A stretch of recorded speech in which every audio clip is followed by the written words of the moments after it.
Hey, storytelling Ron here, and I'm going to talk about Christians and magic, spells, all that kind of stuff. I want to say something quick though about, um, in case you, I'm hoping that the oils of my body will just get rid of this. But I went to a goth club last night, and I had a great time with my wife and I. I know I live in Hollywood, I kind of have this history with it. Should I leave it and all that? I don't believe in that, and I'm going to discuss that kind of part of the theme here. But I do go to a goth club, and we go to, and I'm trying to think what to say here. I mean, I evangelized twice last night, so mildly, I'm still sort of evolving that part of me. If I want to do that, if I'm not, I really haven't declared the goth world is my mission field. It's not really my thing there. Obviously my mission field is this. So I'm not really, the reason and I love it because I just love the music and I love the dancing to it. I go crazy. And the wife and I we just have our romance that way. That's how we grew up with our romance. That was our youth romance. We didn't have family around. We were here in LA and we didn't have family around. So that was kind of our thing. And so we're just trying to cling to that, for romance. I don't masturbate to porn. Okay, so I'm just going to come out and say that because I just saw an article about it. Many Christians still do, and so my wife and I have really, really great romance, and that's just our thing. That's what we know. We're stuck here in Hollywood, so anyway, that's kind of why I have this whatever.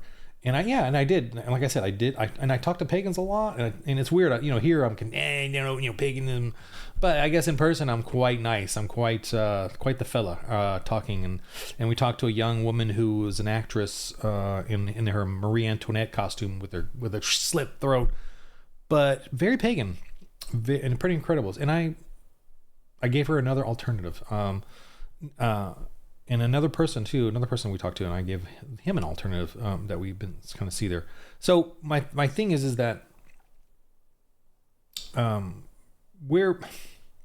don't know what to say, actually. I'm going to do what I do because I'm not lusting after anyone. These people, I'm not lusting after them, and I want to be somewhere. I want to be there because we are the alternative. Like we're the alternative of the goth. Like we're an old couple. We're an old couple together, a man and woman, and I want them to see that in that world, that dark world. And it's just a world I know. It's just a world I'm comfortable with, familiar with, blah blah blah. So it's just what I do. Let me show you my little. I don't know if you can see this, but this is us. I don't know if you can see that. It's kind of hard and dark. I don't want to just show that much. Little dark. Anyway. It's silly, but we were kind of costumey and Halloweeny, and that's another thing I want to talk about too, because I'm looking, it always comes up these articles now I'm seeing of Halloween and should we do it or shouldn't we do it. I am, if you don't want to do it and that's how you worship God, that's great. If you do want to do it because you want to have fun with your kids and do something, as long as you're with your wife and your family and you're going to church and you're getting Bible study and you're teaching your kids about it, I think that's fine. Now, and of course, here I am talking like that, saying that, but the role-playing games, I'm being very contentious in a sense. So, here's my thing. Here's what I think, though, in that regard. Okay, so when I grew up and young and Halloween was really big in the 80s. We all went trick-or-treating, but the culture, the ethos was Christian. That was the default. I know abortion was starting in full swing and going really strong. The media, everything was very pro-choice. We just wanted, available but limited, whatever, safe and rare, whatever, which it never was. But anyway, still the culture was Christian in a sense of. I remember this movie called Fright Night about a Dracula coming into a modern day, and one of the actors, I think it was Roddy McDowall. He was the burnt out actor in the movie. And he played a fright host. Anyway, so he had helped the kids fight the Dracula, and he pulled out a cross in the movie. And Dracula laughed at him because he was a burnt out old guy. And Dracula, that doesn't work unless you believe. And this is the way I remember it anyway. I might have to go watch again just to make sure. And he was like, and then he went, And then the Dracula's like, oh, because he finally believed at that moment that this was true, the cross.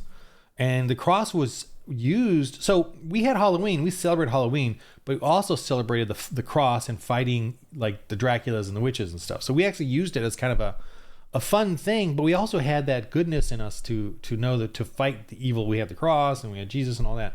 And the thing is right now, all we're doing is they're having the Halloween, the fun, but we're just taking the cross out because we're retreating.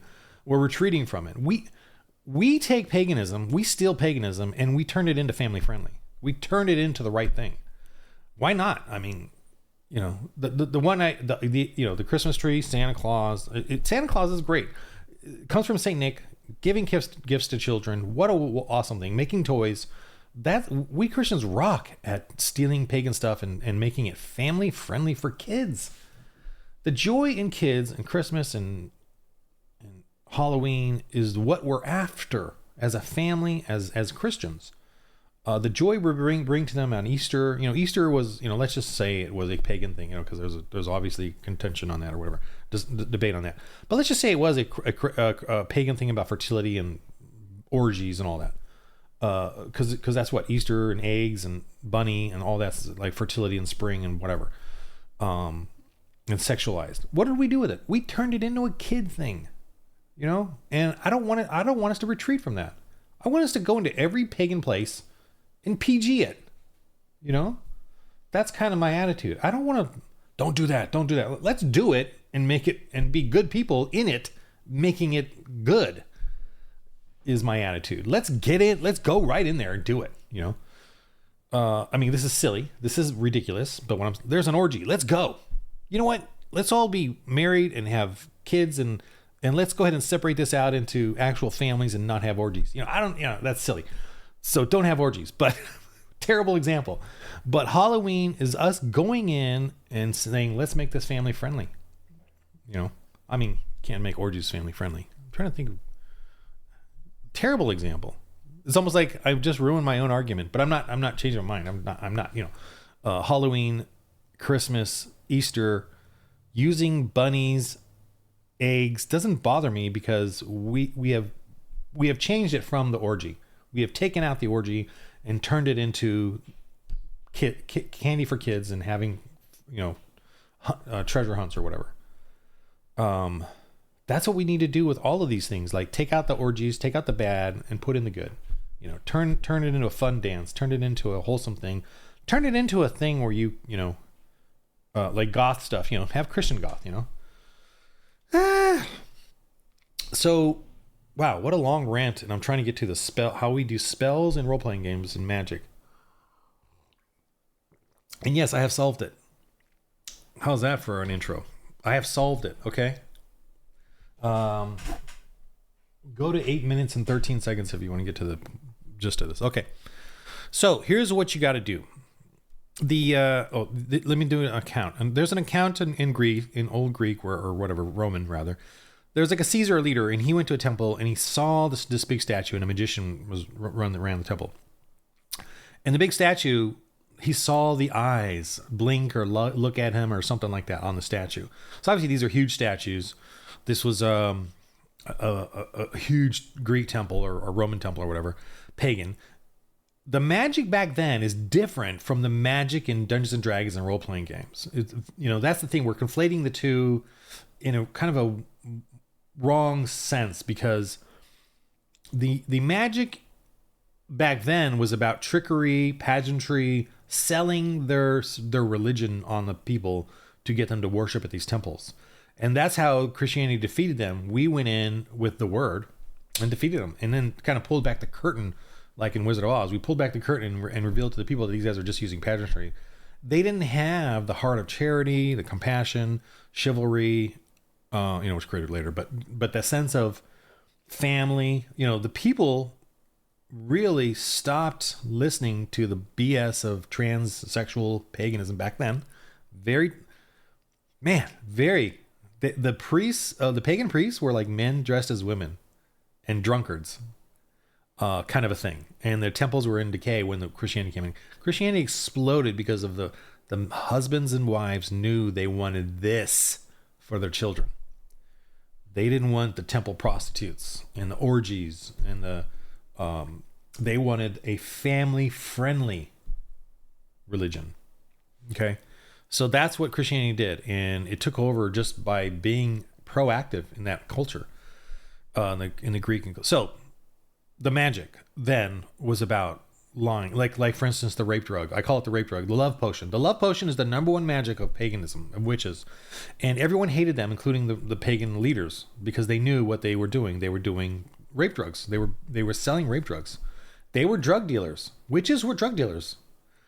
And they were giving rape drugs. Remember, the love potion is about getting someone to love you. Well, what is that? That is that getting them drunk, getting them high, getting them wasted so you can rape them. And once you rape them, you own them because it's too late now. Everyone, that kind of thing, right? And what a horrifying imprisonment and enslavement, right?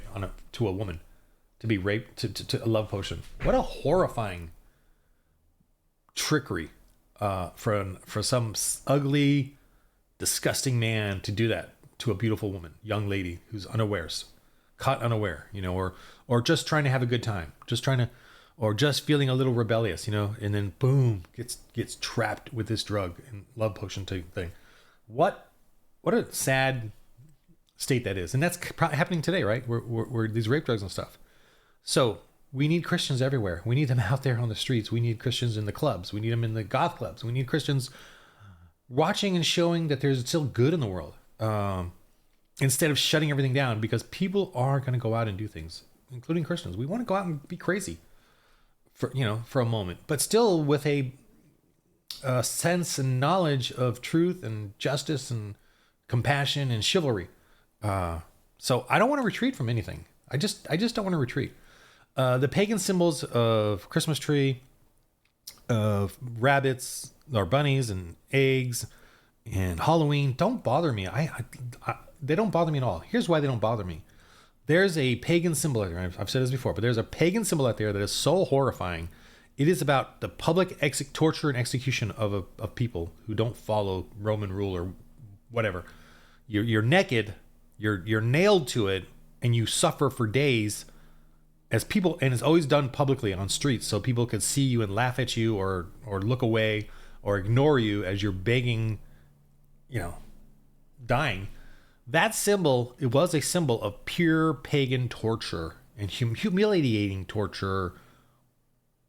It's even worse than that. It's torture, slow death. My God, But look what we Christians have done with it. We've turned it into a symbol of our Savior, of hope, of joy, a pagan symbol. So if you don't want to use pagan symbols, don't use that one then. Be consistent, I want to use them all. Like the upside down cross, they use now a lot, which cracks me up. I want to use that too. I'm like, hey, I've seen a person who has in their house, and I'm like, hey, Paul was crucified on one of those. That because he didn't believe in being. He wasn't as good as Jesus Christ. Wasn't deserving to die the way Christ died. So they think that they're being mocking and scoffing, but just like we should. Doesn't bother us. Christians was meant to be a mocking term. Christians. It was meant the little Christ. It was, we were called, and we loved it. So we took it as our thing, like deplorables or garbage, or whatever the modern freaking BS of politics. So we on the right are Christians. Like we can be mocked and like, it's fine with us. Like it doesn't bother us. We don't need to go out and kill you or jihad on you because we know who wins in the end, and we know who's true vengeance. Not us. It's not up to us. So I'm concerning spells and magic. Then, in Dungeons and Dragons, it was such a joy, right, to have a hero to play this storytelling thing where it's a collaborative thing, and you get to jump in and be a Conan the Barbarian or a wizard or whatever. And it's the referee, the storyteller, the game master sets up the sandbox, and you get to plow through it, and he gets to work with you with that as you're plowing through and doing your thing. And really, spells and magic in role playing games is more akin to a battle axe swing or a cannonball fire. It's more akin to attacking than it is to the real magic of paganism today and in the past, where it's about deception and pageantry and drugs and stuff. So the magic in role-playing games is a little different. You know, it's not meant to be, it's meant to help you overcome, you know, evil or fight evil. I mean, be the hero and stuff. Most, even today, most role-playing games, even, you know, they're all not Christian, but most of them are about trying to survive or get through or whatever. Some of them are very dark and you're playing just sort of a selfish person, but they're not really about you being they're definitely not about you being a pagan who controls others, manipulates them for your own gain, and it creates this religion. I mean, it has that overall. That's why I'm against it, because it has it. It kind of makes you the player kind of get lulled by that. So there's that.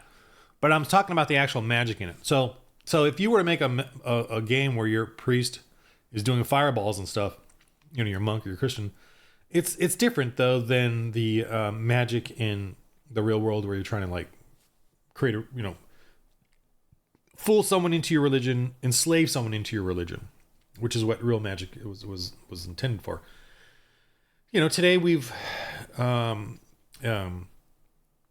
role-playing games, it's not about that. It's about just having adventure and stuff. But so as Christians, then how do we do that for games?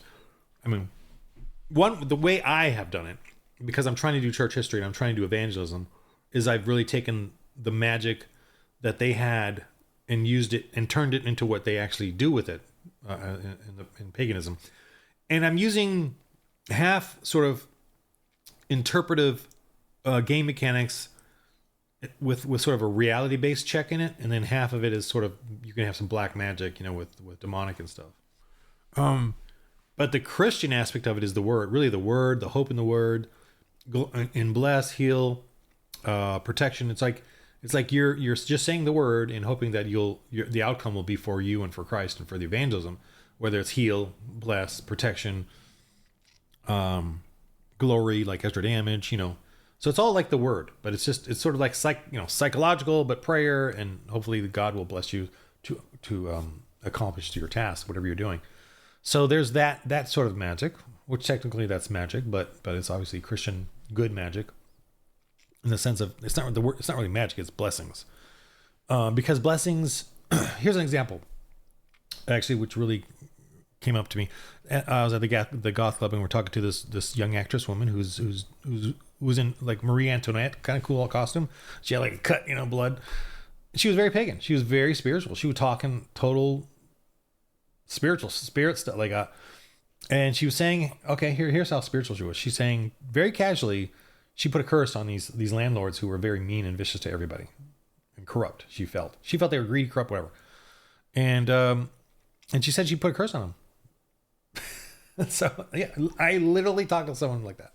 And yes, I told her a different way, right? I did. So casually, it was a little early in the evening. I was a little off put by it, but I was so curious about how casual this was for her. And anyway, the point being, I told her, she put a curse on them. And I said, you know what? Instead of putting a curse on them, maybe you should pray for them. So that's the difference between us Christians and pagans. The magic of paganism, like real magic of paganism, is putting a curse on someone, destroying them, vengeance. You know, for us Christians, the magic is a blessing, and it's about praying for them so that they will have a better outcome and better outcome for everyone around them.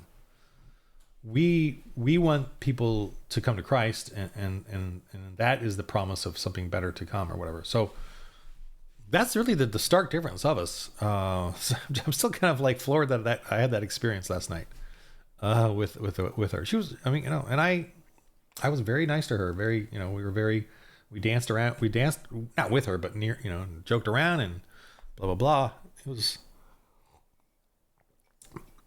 but boy, the way she talked to us and the way she talked about, man, if she can talk that way, it's so prevalent, you know, now in the culture. It's if we can just encounter someone randomly at our, and she wasn't actually going to the goth club. She was next door at the bar where we were at. Then we told her about the goth club and she came over.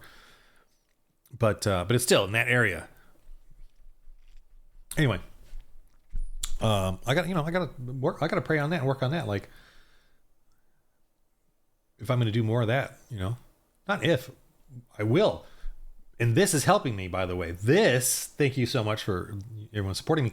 But this game is helping me be an evangelist, because I've never been an evangelist.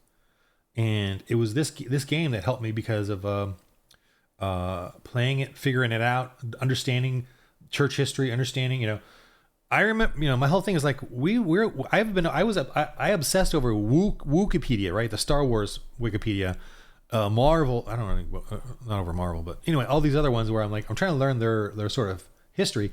I'm like, why am I not doing that with our history, church history? Church history is so important, and I don't know anything about it now. I'm reading like hagiographies and like trying to study it all. It's fascinating, way more. Anyway, so I'm totally babbling on here about every different little thing, but let me go to. That's just how I roll, to my own detriment, I guess. So let me go to the magic in this role-playing game, which is a Christian role-playing game where you play an actual Christian. And here are the blessings, miracles, and glory. I should move myself over just because this side doesn't have it. Okay, so the Christians bless the word, and we do. It's more of the positive thing, more of the helping thing. Pagans obviously do more of the curses. So you can have blessings, but have them be like the bless, exorcism, heal, holy mace, preach, prophecy. I mean, you can come up with your own, obviously, but this is what I have for Christians. And obviously there's a paladin, right? So he's going to do more fighting stuff. Perseverance, glory, holy weapon, armor of God, righteous anger. These are, really cool things that they can do. And they're very simplistic. And the way that they have faith points, and I mean, you can have any way you want. You can do spell levels, or I don't like that, but this is faith points, and then they can spend it on the deliverance, how much, the duration, how long it lasts, the duress, which is if there's any resistance, how strong it is, the deluge, which is how much area how many it can affect, and I think that's it. And there's one more, I think. Isn't that cool how all D's, man? Figured that out. Distance.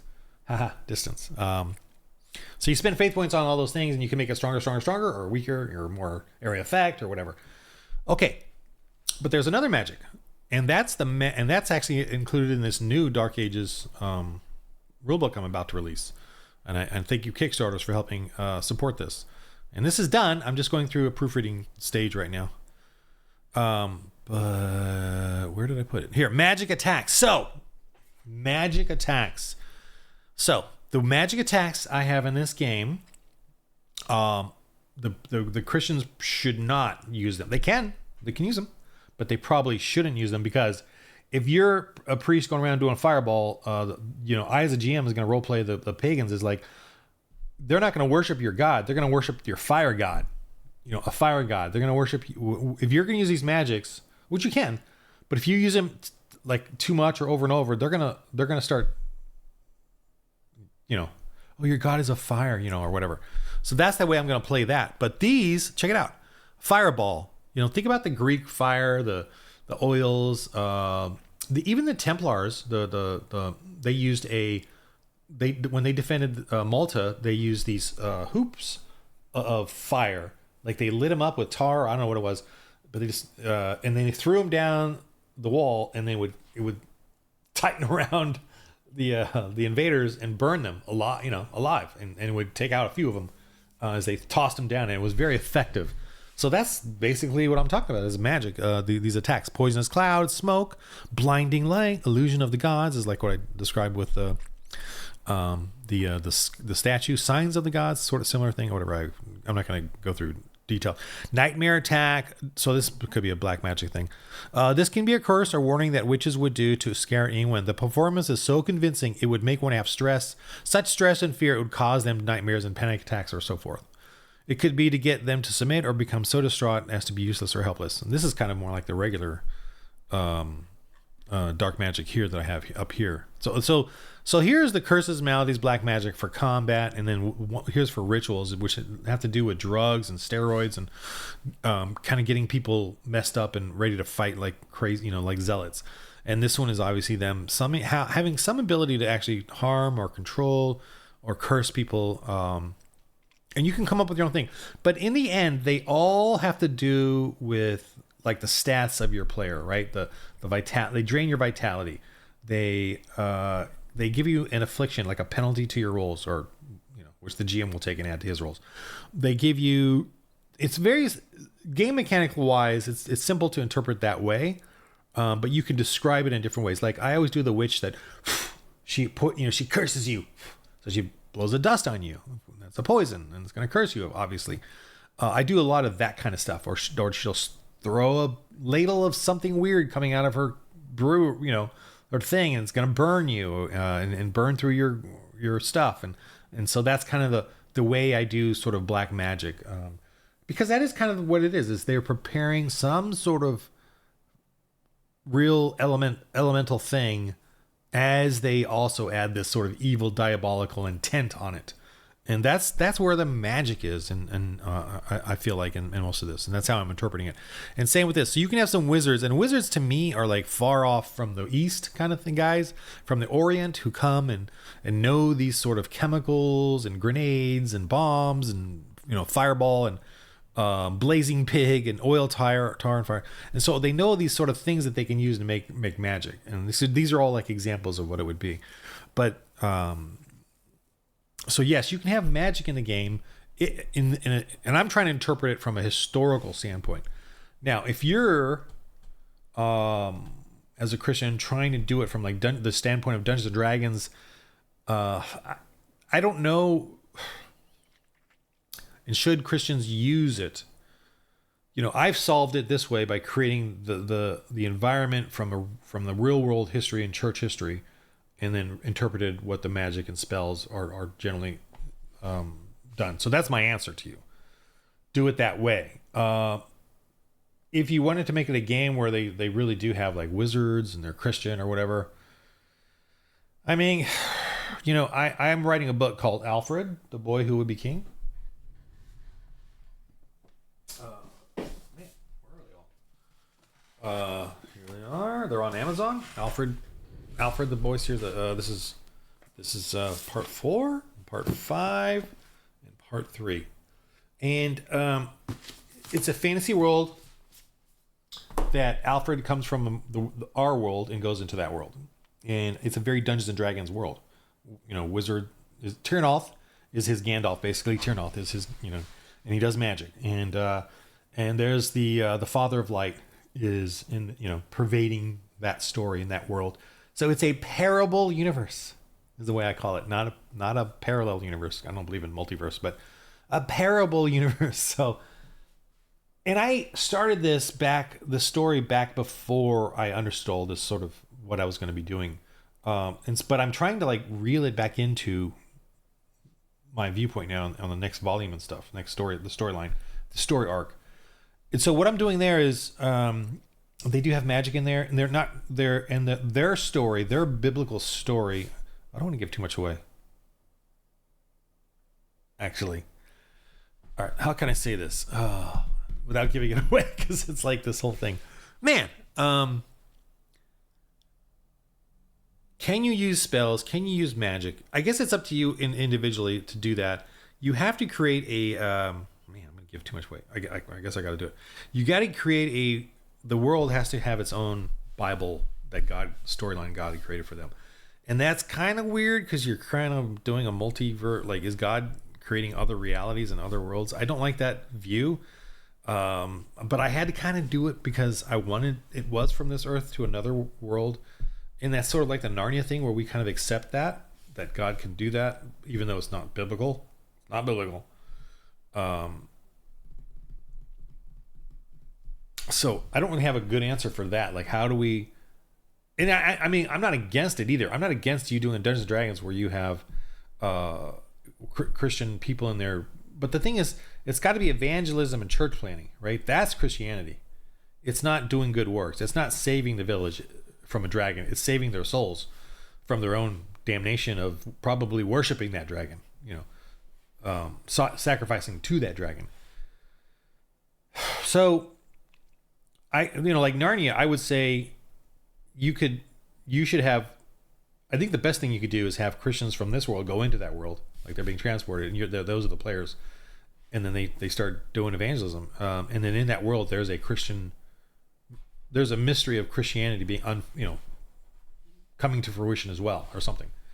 That's tough because that means you have to create your whole sort of alignment with the Bible or a biblical story within that world. So that's the thing. You got to have a God, Christ, Holy Spirit relationship with that world in order to have and then the magic and stuff play out however you want.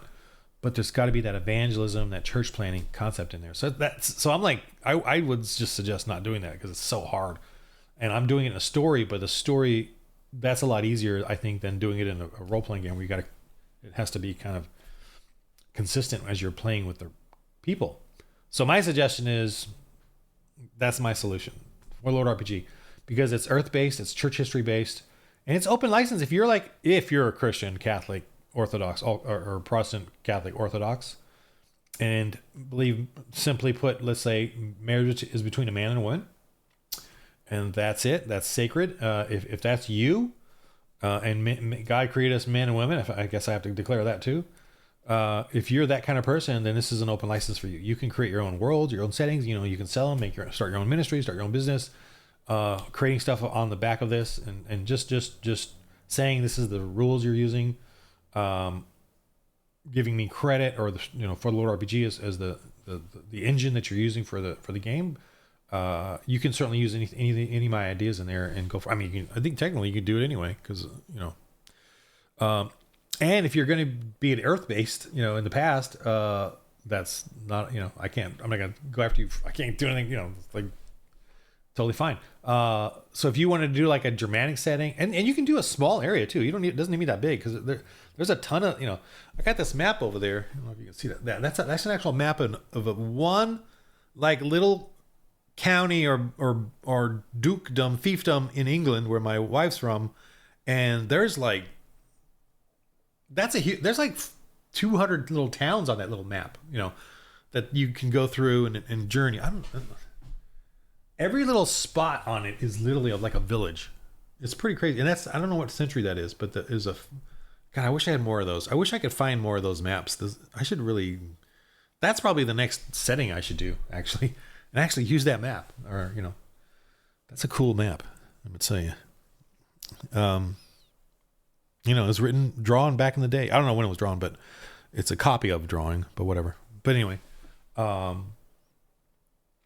so if you pick any part in Europe where Christendom survived, you can do this game and this type of magic and blessings, and you'll be okay because it's biblical, it's church history. If you do a real fantasy world, I'm just saying that's gonna be a little harder, because of how does God, you're trying to basically recreate the Bible in that world, and that's a lot of work, I think, to be, not to make it too sacrilegious. I think, so, again, I have Fireball. So in this game, so you can have Fireball. I don't have all those other crazy ones like, I don't know, Power Word. Well, I kind of have Power Word. I don't know. Anyway, I don't know, but I don't even know what the magics are. But that's my solution. That's my answer. Is what I just described here on the spells and the magic and how it was done historically, and so doing it in those games, and the games now like Shadow Dark, they're kind of dumbing down the spell system anyway, making it simpler. So there's that.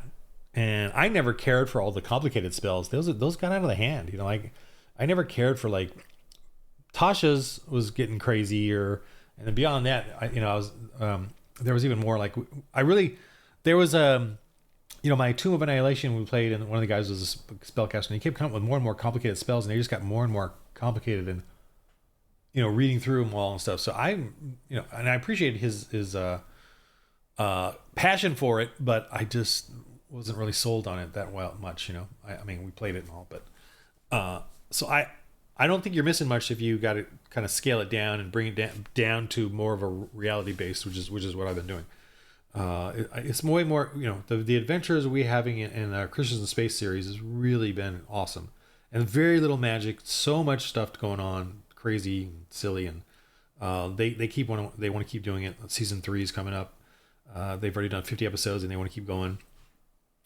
So It's been crazy. Yeah, there's my babbling, rambling, semi rants on Christians using magic, or magic, Christians and magic.